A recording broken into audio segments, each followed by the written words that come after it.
Pardon the interruption, but I'm Mike Wilbon. It's National Text Your X Day, Tony. Have you texted any X's? I'm Tony Kornheiser. I shot a sub to Dame Judy Jens, but she's blocked me. What? Ooh. She's blocked me. Yeah. I mean, I know Dame Judy's like 90, 91, but she's still hot. Yeah. She'll need you. Yes. She's not waiting around for you. Oh, no. She's dating Judy James Dench. Bond, right? Yes. She's involved with James She's Bond. so cool, man. So cool. She is. Welcome to PTI, boys and girls. In today's episode, Lamar Jackson has a sense of urgency. Austin Reaves delivers again, and Booger McFarland joins us for 5 good minutes. But we begin today with Toronto heading home with a 3-2 lead in the World Series, thanks to a 6-1 win over the Dodgers last night. Blake Snell was greeted by a first-pitch home run by Davis Schneider. 2 pitches later, Vlad Guerrero Jr. hit a second home run. Boom, boom. Toronto got a masterful 12 strikeout, no walks, 7 innings out of rookie Trey Savage. Wilbon, what did you make of Savage's performance, where it puts the Jays, and where it leaves the Dodgers? Yeah, the story of last night is Savage's story continues in this series, Tony, to be of starting pitching. And whoever really gets it that night, and there have been a couple of masterpieces, they seem to just, take control, and that game is a wrap. And so Savage, you sit there and you're thinking, okay, he's not going to be able to stay in this kind of control. No walks with those strikeouts. And I know this matters to you because it matters to me. And maybe 80% of the people out there don't know who this person is when they cut to the dashing older gentleman who looks like a Bond character with the silver hair. And it's Sandy F. Koufax. I'm always screaming to whoever I'm with, like to Matthew, it's Sandy Koufax, shut up and bow your head. And they show Koufax, and I know Savage is on the other team, but it's so cool when they do that, and you put your name in the books in postseason play, specifically the World Series, with Sandy Koufax.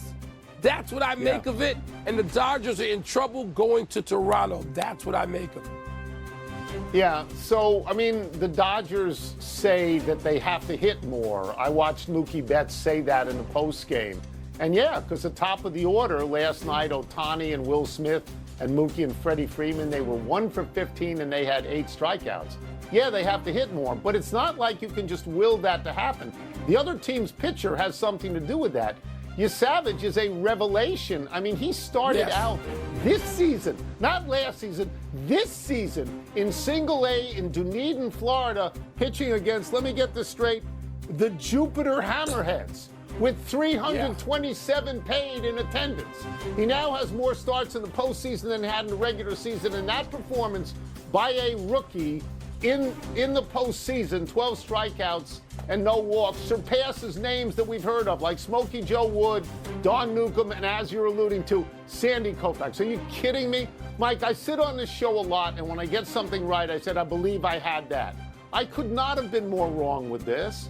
I thought Blake Snell would be terrific, and I thought Savage would crumble under the pressure. I did. In those first 2 home runs, they took the air out of the balloon.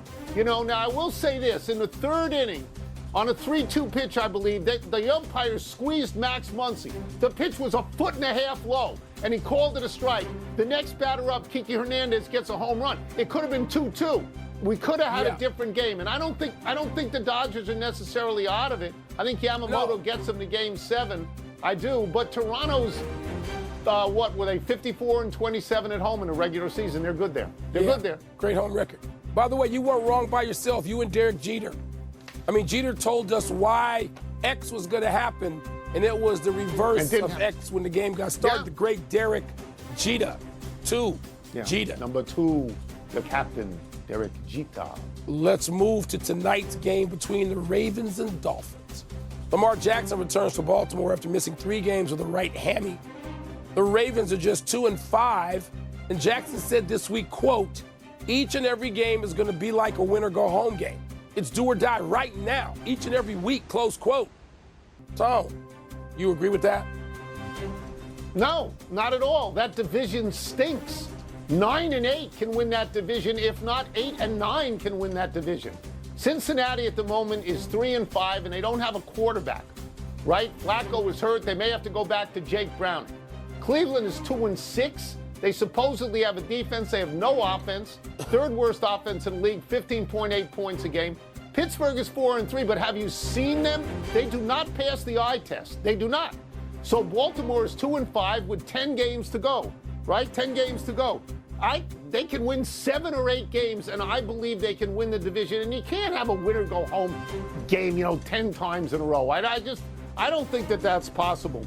Here, bear with me. This is who the Ravens have left. At Miami tonight, at Minnesota, at Cleveland, who they've beaten already. 3 in a row. Home Jets, home Bengals, home Steelers, at Bengals, Patriots at home, at Packers, at Steelers. 7 wins there is realistic, and even if they only win the 5 division games, Mike, and they set everybody else in the division back, they can still win. They got to get to 9 or 10. The next 3 are do or die, and they have to treat it like that. And look, a lot of the country may not have been paying attention to last week. I was, because they played my team. That was a playoff game coming off a bye without the starting quarterback for Baltimore. They passed that test. Now, they got to win the next 3. They win the next 3, they're going to more than likely be on Pittsburgh's heels, and they can be okay from there. But the next 3, I think, are do or die. I think that's the only way for Baltimore to approach this. They got to get Lamar Jackson back in the form that we are accustomed seeing him, which is MVP form. You don't always jump back into that when you've missed 3 games. I understand this. I'm just suggesting to you that, and I may have to revise this tomorrow if they lose to the Dolphins, because the Dolphins aren't very good at all. They're not losing. The Dolphins are 21st in points scored and 26 in points allowed. If you have Lamar Jackson and he's playing and you can't beat them, then it is over. I don't think that's the case. They're going to win. Yeah, I think so. Let's move to basketball. The Lakers last night got a buzzer-beating floater from Austin Reaves to beat Minnesota at Minnesota 116-150. Those 2 points gave Reaves 28 for the game with a career-high 16 assists. This game follows 2 games where Reaves got 51 points in Sacramento and 41 at home against Portland. Wilbon, what is the word for the week that Austin Reaves is having? Player. That's the word. Look, I was going to use breakout, but Austin Reaves did that a year ago when he averaged 20 in the NBA. But now, with no LeBron and even with no Luka, this is what Reaves has to. He has to lead. And so now he's a guy who can go out there and put up 50. Are you kidding me? By the way, this is great coaching, okay, on the part of J.J. Redick, who met with Reaves, I'm sure during the summer to say, anticipating it. And anticipating is part of great coaching. Okay, yeah, I know we got LeBron and we got Luka, but dude, you're no longer some guy who's out there that people are going, oh my God, we didn't know he could play. We know you can play.